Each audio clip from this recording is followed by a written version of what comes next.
Hello everyone, my name is Eugene Trufanov.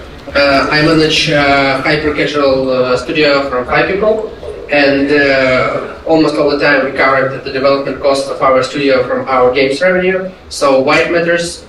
Because we all the time was free to select the genres, to select the publisher, and have total freedom. And I'm also a motorsport driver. And it's a very close mindset with hyper-casual development, because it's really close to the reckless race and high competition. And this should be my story and my vision of the race to the hit, and some of my conclusion based on the 8 years of experience. Our studio have a lot of projects and hundreds of prototypes and some successful products. We have games which earned a few $1 million, and we have also games which earned a few dollars, so it happens, and there are more of them, but we are still trying to win this race. So what is the first point? You should survive before releasing a hit. You should understand that you can't do the successful game from the first try. Yes, it may happen. There are a lot of inspiring success stories on the market, but it's like winning the jackpot, and winning jackpot is not a business model. So you should be ready to a long way. So, like in the racing, you should win the championship, like not winning just the first corner of the first race. You have to make a lot of tries to win a whole championship. You should understand that competitive market, the hyper-casual is a highly competitive market. So there are a lot of points of attention, and also like in the racing. Because if one of the points is weak, the whole product can fail, and you should understand this. Also, hyper-casual development in a long way is not a chess, it is a poker. So it means like you don't have 100% guaranteed correct way to do your product. You just have to have strategy and do it more correct or less correct, like increasing your chance to success or decreasing. So it totally shouldn't be a blind shots and blind tries, because you will not increase your chance to success. So you should grow your expertise and grow your chance to success. The first, and I think it's the main point, you should find a good publisher with real expertise. What does it mean? There are a lot of publishers on the market, and some of them, to be honest, just sift the prototypes. And also the publisher have more chances to success than the developer, because, for example, if the developer brings 10 prototypes to the publisher, he have 10 tries to win this race. But if 10 developers bring 10 prototypes to the publisher have 100 tries to get a success. So a good publisher is a publisher which shares your expertise with you. And also you should notice if publisher is interested in personally your success, or you just competing with other developers in the race. Also, you should grow your own expertise, because it will help you to do better projects. And like in racing, you should analyze the competitors, for example, with different spy tools, explore the market. And don't look only at the successful ones. Look deeper and analyze fails. It will help you to understand really more things. And also, don't give up, because it's very frustrating sometimes to produce prototypes to the trash, but you should understand that this prototype is one of the prototypes on the queue of prototypes which leads you to success. So don't give up. Also, one of the things which could help you, you should fail fast.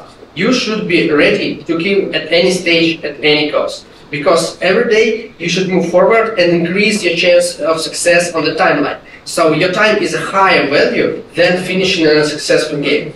And you should do best from good, but not good from bad. What does it mean?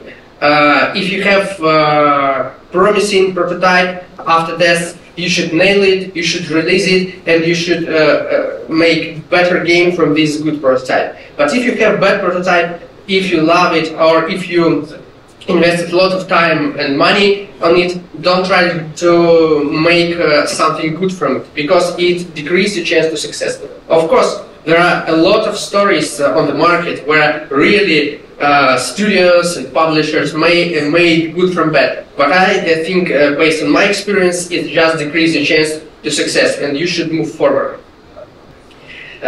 You should find strong parts and focus on them. For example, it can be art or game design, or for example, speed of development. Because in hyper casual it really matters, because you should be fast to be first.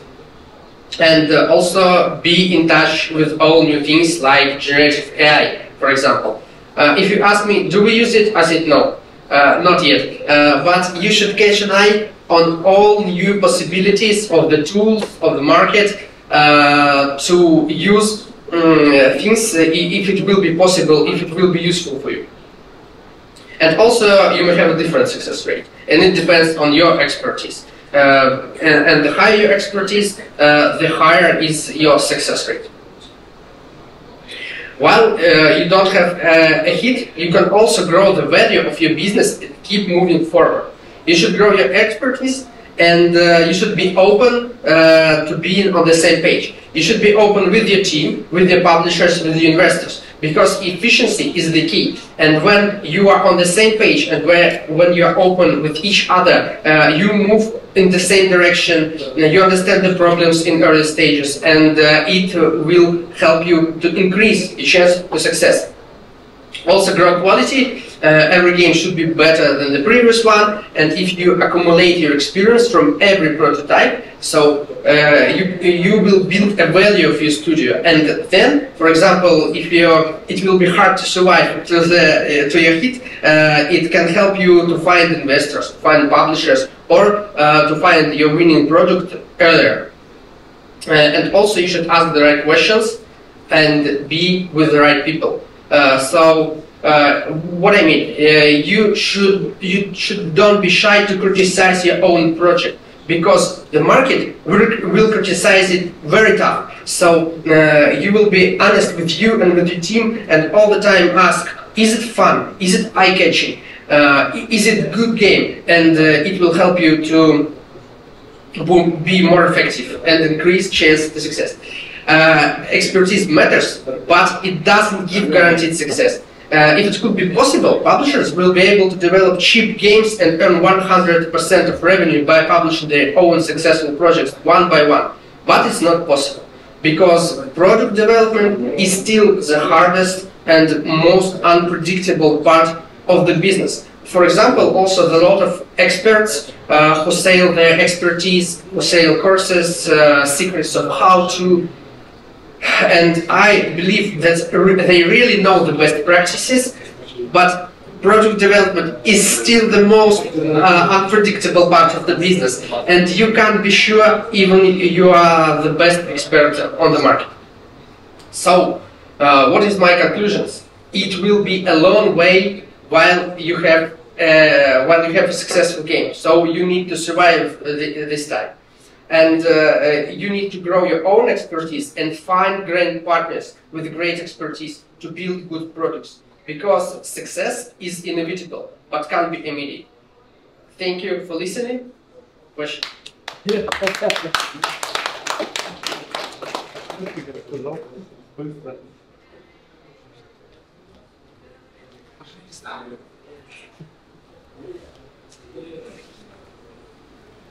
Maybe you told us about your games, because you inspired your games.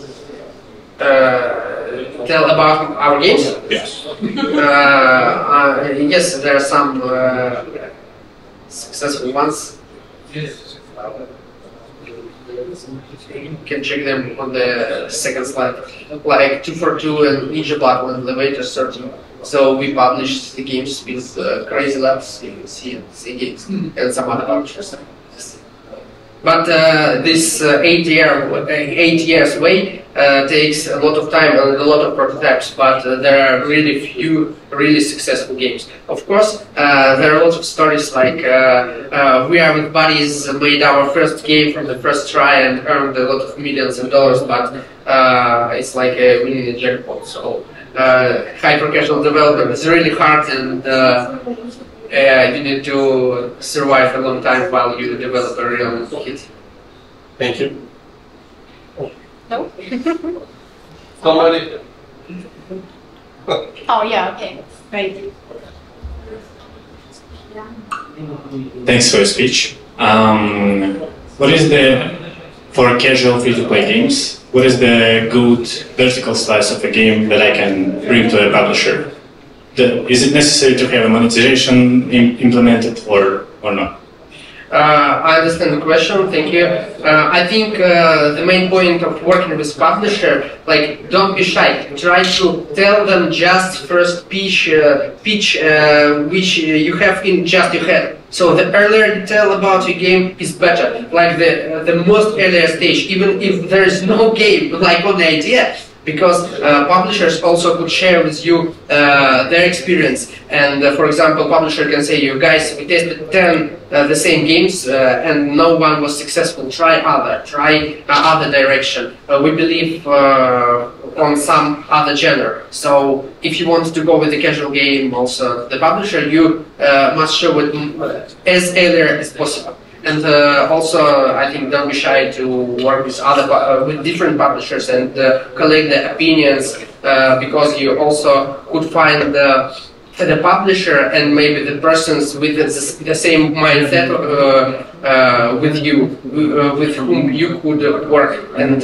cooperate. It really matters because, for example, there are a lot of huge companies and huge publishers where a lot of people working, and your personal studio experience depends of exact people which you're lucky or unlucky to work to. So it also matters. Right, thanks.